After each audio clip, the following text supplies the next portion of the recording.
믿음을 심어 살면 좋은 날이 옵니다. 이런 말씀 증가하겠습니다.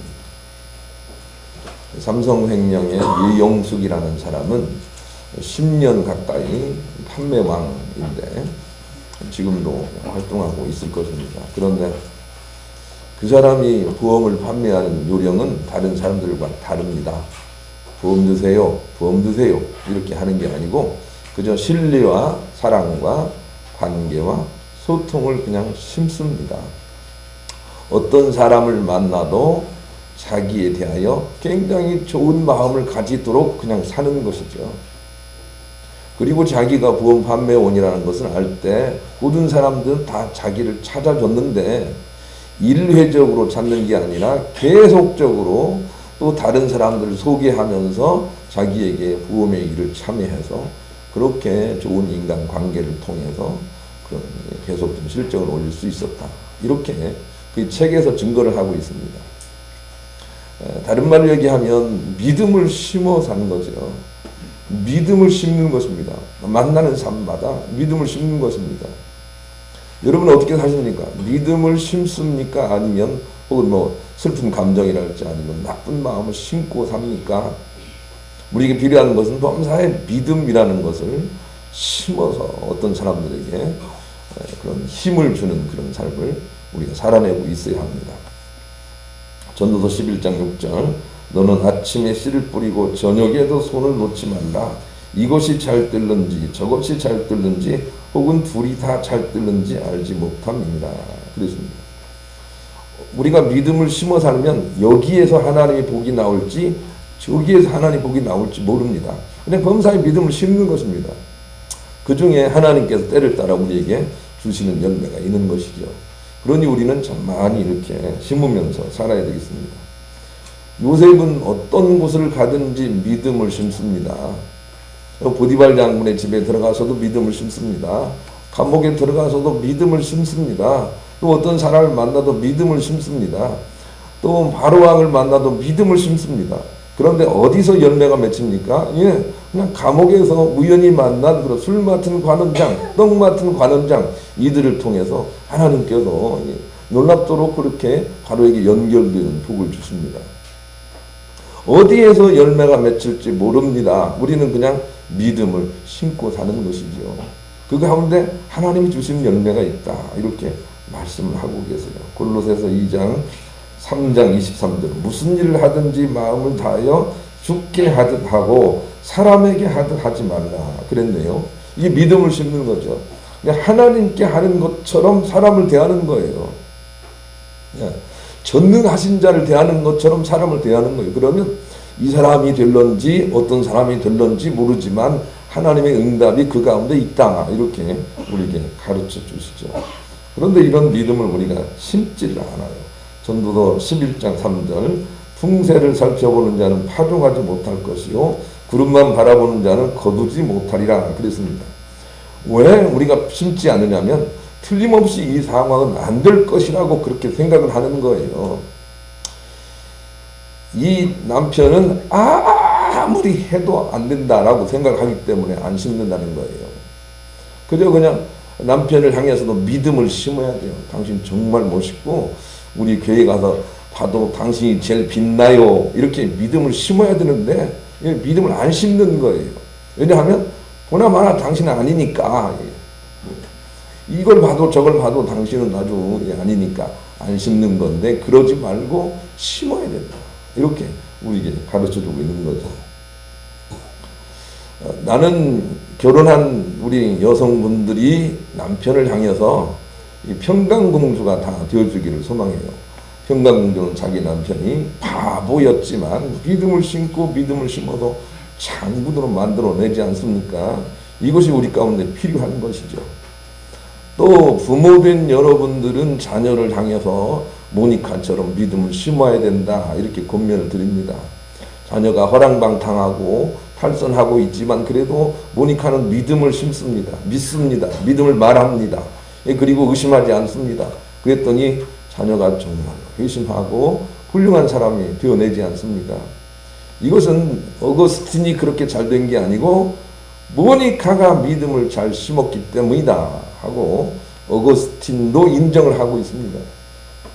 그러니 우리가 범사에 믿음을 심어야 합니다. 당연 12장 3절은 믿음을 많이 심어서 많이 열매를 거둔 사람이 천국에서 하늘의 별처럼 빛난다, 이런 표현을 쓰고 있습니다. 그런 것을 하나님께서 원하고 계신다고 말씀해 주고 계시죠. 그런데 왜 우리가 믿음을 심어야 되는지 영적인 비밀을 오늘 본문이 알려주고 있어요. 그것은 하나님은 믿음을 심어야만 되는 존재로 계시기 때문이다, 이렇게 우리에게 가르쳐주고 계세요.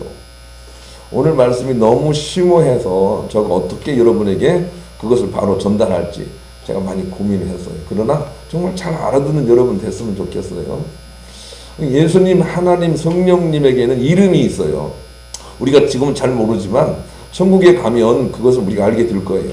이 성경에 요한계시록의 표현대로 하면 예수님의 머리에는 무슨 이름이 있고, 어깨에는 무슨 이름이 있고, 다리에는 무슨 이름이 있고, 다 이름이 있어요. 그런데 오늘 본문과 이 19장에는 4가지 이름을 가르쳐주고 있는데, 첫째 이름이 뭡니까? 충신과 진실이라 우리가 지난 시간에 배웠죠.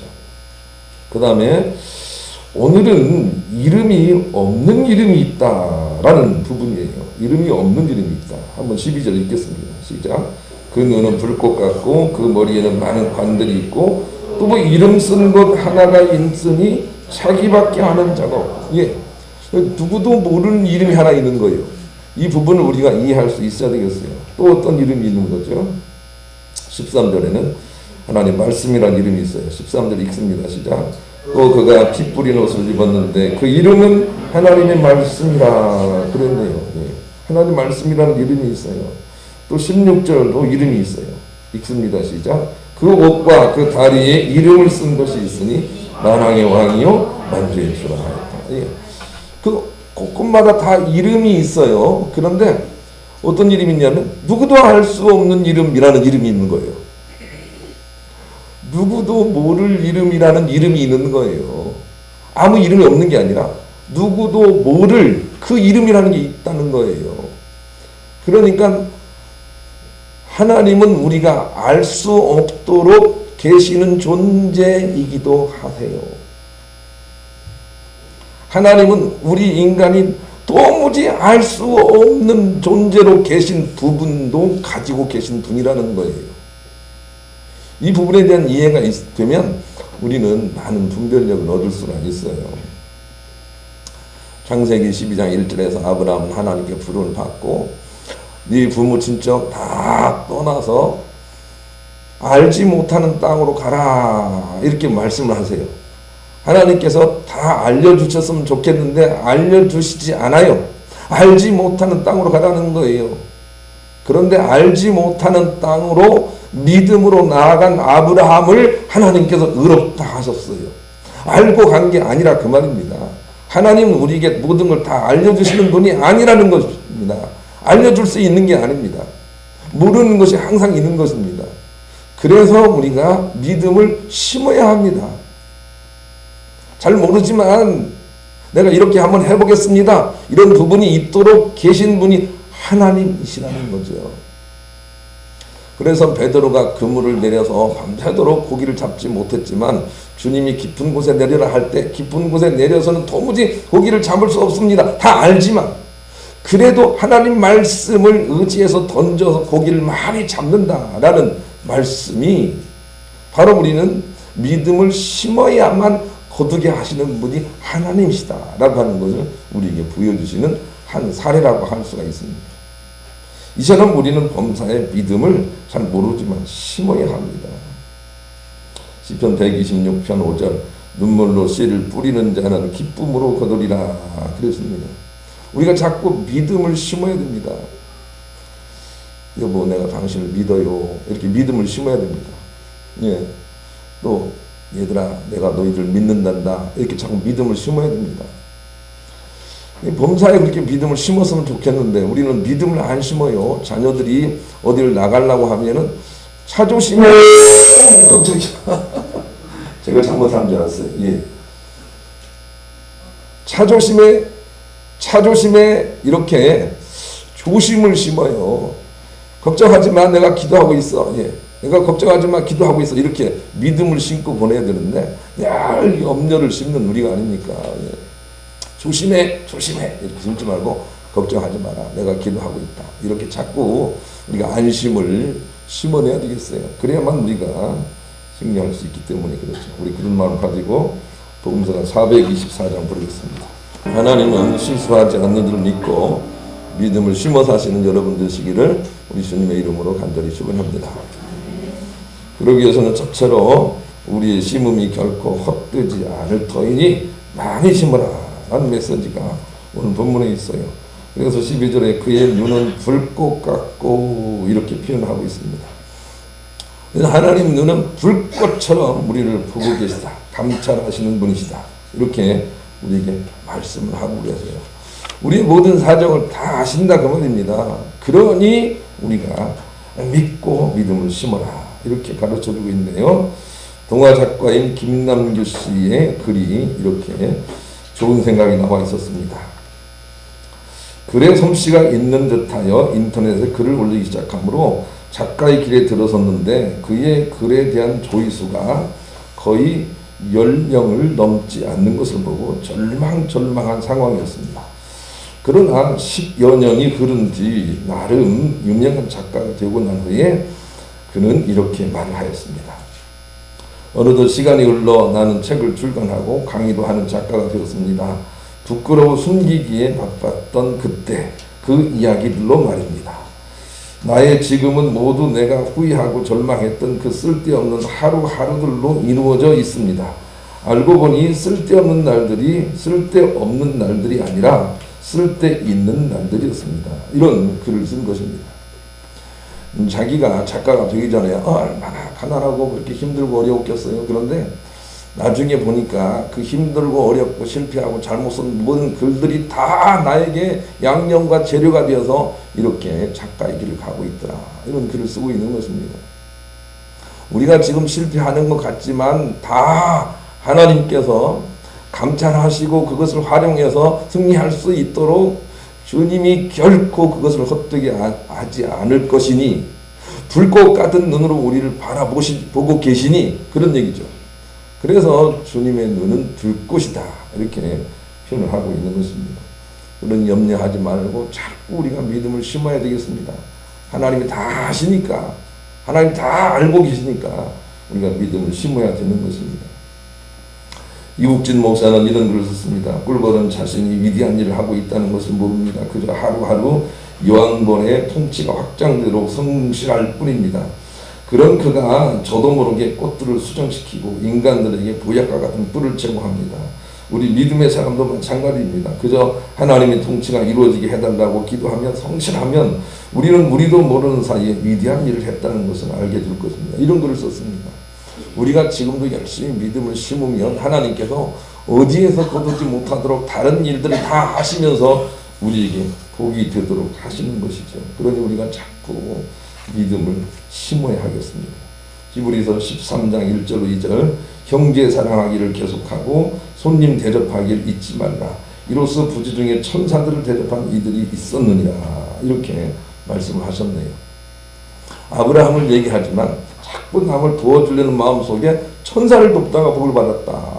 그런 표현을 쓰고 있는 거죠. 즉 우리가 자꾸 믿음을 심게 되면 어느 것이 하나님의 복으로 걸릴지 모르도록 하나님께서 그렇게 역사하시니 하나님은 정말 모르실 뿐이나 그러나 불꽃 같은 눈으로 감찰하시니 우리는 그냥 하나님을 의지하고 선한 믿음을 심어 살아라 이렇게 부탁을 하고 있습니다. 자꾸 우리가 이렇게 믿음을 주님을 향해서 심어야 되는 것이죠. 우리 그런 마음을 가지고 복음서가 497장으로 부르겠습니다. 두 번째는 예수님도 많이 심어서 승리하신 분이다 라는 메시지가 오늘 본문 속에 있어요. 12절 보니까 그의 눈은 불꽃 같고 그 머리에는 많은 관들이 있고 이렇게 예수님 표현하고 있는 것이죠. 그러니 예수님도 이 땅에 살면서 많은 믿음을 심어서 그 승리의 면류관을 쓰고 계시다 이런 표현으로 승리를 가르쳐주고 있습니다. 예수님은 허접한 제자를 통해서 얼마나 능력 있는 사람들을 그렇게 세워냈습니까? 믿음을 심어서 그렇게 만든 거죠. 베드로를 보세요. 얼마나 성질이 급한 사람입니까? 그런데 예수님의 지각한 믿음이 또 맡겨준 사명 같은 것들이 베드로 하여금 마침내 불꽃같이 승리하는 사람으로 만들어내는 거죠. 또 7 귀신 들린 막달라 마리아도 얼마나 믿음의 사람으로 주께서 만들어내십니까? 예수님은 이 땅에 사시면서 범사에 믿음을 심어서 사람을 만들어내신 것이지요. 현장에서 간음하다가 걸린 여인도 얼마나 좋은 사람으로 주께서 만들어내십니까? 이렇게 범사에 믿음을 심어서 그 승리의 관들을 많이 쓰고 계신 분이다 라고 그렇게 예수님을 묘사하고 있습니다. 그러니 우리도 자꾸 믿음을 심어서 그 열매를 거둬야 되겠습니다. 야고보서 1장 12장 우리가 면류관을 어떻게 얻는지 거기 그렇게 말씀하고 있네요. 시험을 참는 자는 복이 있나니 이는 시련을 견뎌낸 자가 주께서 자기를 사랑하는 자들에게 약속하신 생명의 면류관을 얻을 것이기 때문이라 그랬습니다. 힘들고 어려운 시험이 있어도 인내, 주님에 대한 믿음을 가지고 인내로 믿음을 심으면 거기서 생명의 열매가 나온다는 거죠. 그 반대를 우리가 써야 된다라고 그렇게 가르쳐 주시고, 우리가 훗날에 가서는 그 관들을 다 벗어서 주님께 드리고 주님이 주시는 의의 면류관으로 바꿨을 것이다, 이런 표현을 쓰고 있지요. 그러니 우리가 이 세상에서 먼저는 가족, 남편, 아내, 식구들 혹은 주변의 사람들을 잘 이렇게 세워서 그들이 전망 속에 있다가 일어나서 아름다운 변화로 승리하는 그 면류관을 우리가 쓰고, 그 면류관을 많이 쓰고 있다가 주님 앞에 나갈 수 있어야 되는 것입니다. 그래야 주님의 승리에 참여할 수 있다고 예수님도 역시 그랬다, 그렇게 표현하고 있는 것이죠. 예수님도 많은 면류관을 쓰고 있다, 이런 표현을 쓰고 있습니다. 폴란드의 제스 스미스란 세일즈맨의 이야기입니다. 불경기에 직장을 구할 능력이 없어 세일즈맨 일을 시작한 스미스는 마지막 길이라 생각하며 최선을 다했습니다. 판매 왕들의 영업 기술을 찾아가 배우기도 하며 식사 시간과 자는 시간 중에는 고객을 찾아가며 노력을 했습니다. 그러나 몇 달 동안의 노력에도 단 한 건의 실적도 올리지 못했고 결국 세일즈맨을 그만두기로 했습니다. 그리고 비록 물건을 팔지 못했지만 만나서 얘기라도 들어준 고객에게 인사를 해야겠다 싶어 오로지 감사를 목적으로 한 달 동안 고객들을 찾아다녔습니다. 그런데 고마움을 전하러 간 자리에서 고객들이 약을 사기 시작했습니다. 아무리 홍보를 해도 꿈쩍도 않던 고객들이 스스로 약을 주문하고 다른 사람들에게 추천을 해주기까지 했습니다. 순전히 감사와 배려의 마음으로 고객들을 대했던 스미스 씨의 모습이 고객의 마음을 움직였기 때문입니다. 이 일을 통해 스미스 씨는 같은 배려와 친절이라도 진심이 담겨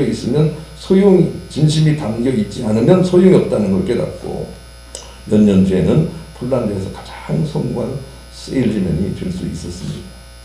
제가 이런 사례 또 하나 알고 있습니다. 전에 있던 교회에 김 누구누구 젊은 집사님이 계신데 이 집사님이 보험을 하시는 분이셨어요.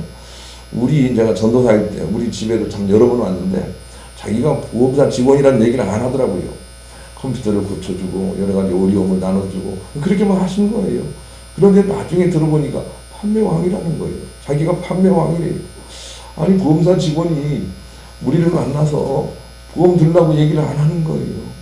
그런데 사람들은 그분이 나중에라도 보험 판매하시는 분이구나 라고 하는 거 알고 그런 사람이 없다라고 하면서 자꾸 도와주니까 판매왕이 되는 거예요. 하나님께서 우리 가운데 원하시는 바도 그거죠. 자꾸 믿음과 신뢰를 심어라. 그러면 거두게 될 것이다. 이렇게 가르쳐 주세요. 우리는 믿음을 심는 자가 되어야 돼요. 독일의 신학자 보니포는 이런 말을 했습니다. 믿으면 행동하게 될 것입니다. 그러나 믿음이 생기지 않으면 반대로 행동을 먼저 해보십시오. 그러면 믿음이 생기게 될 것입니다. 이런 말을 했습니다.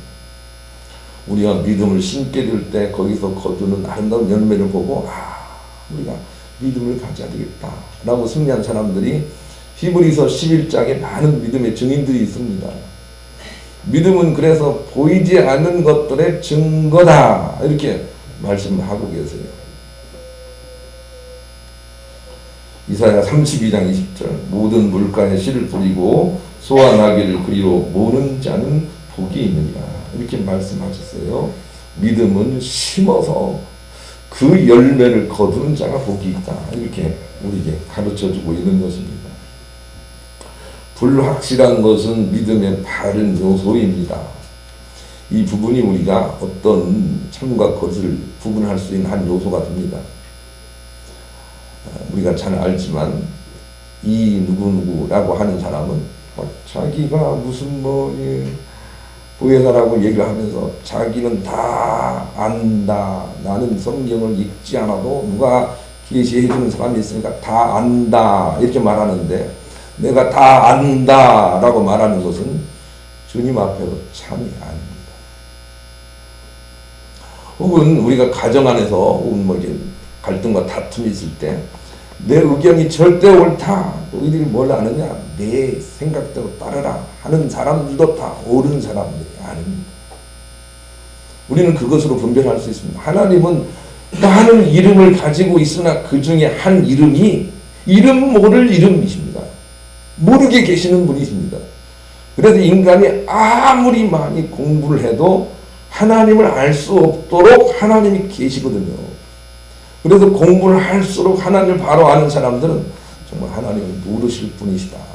내가 모르는 걸 너무 많이 가지고 계신 분이시다. 이런 믿음을 가지고 스스로 겸손해질 수가 있는 것이죠. 그런 사람들만이 참이다. 이렇게 우리에게 가르쳐주기도 합니다. 여러분, 성경을 읽으면 모든 것을 다 알 수가 있나요? 성경을 읽어도 성경 자체도 그렇고 인생을 다 읽을 수가 없습니다. 알 수가 없습니다. 그런데 알 수 없음 자체를 인정하는 것이 정말 좋은 믿음입니다. 그래서 항상 믿음의 사람들은 내가 언제요? 내가 언제 선한 일을 했나요? 내가 언제 주님 배고팠을 때 밥을 줬나요? 이런 자세를 가지고 삽니다. 늘 겸손합니다. 그런데 지옥 갈 사람들은 내가 했잖아요. 내가 능력을 행했잖아요. 내가 선지한 노력을 했잖아요. 자꾸 이렇게 무엇을 이룬 것처럼 말합니다. 그런 사람들은 하나님께 바로 보냄을 받은 자가 아닙니다. 우리가 분별할 수 있지 않습니까?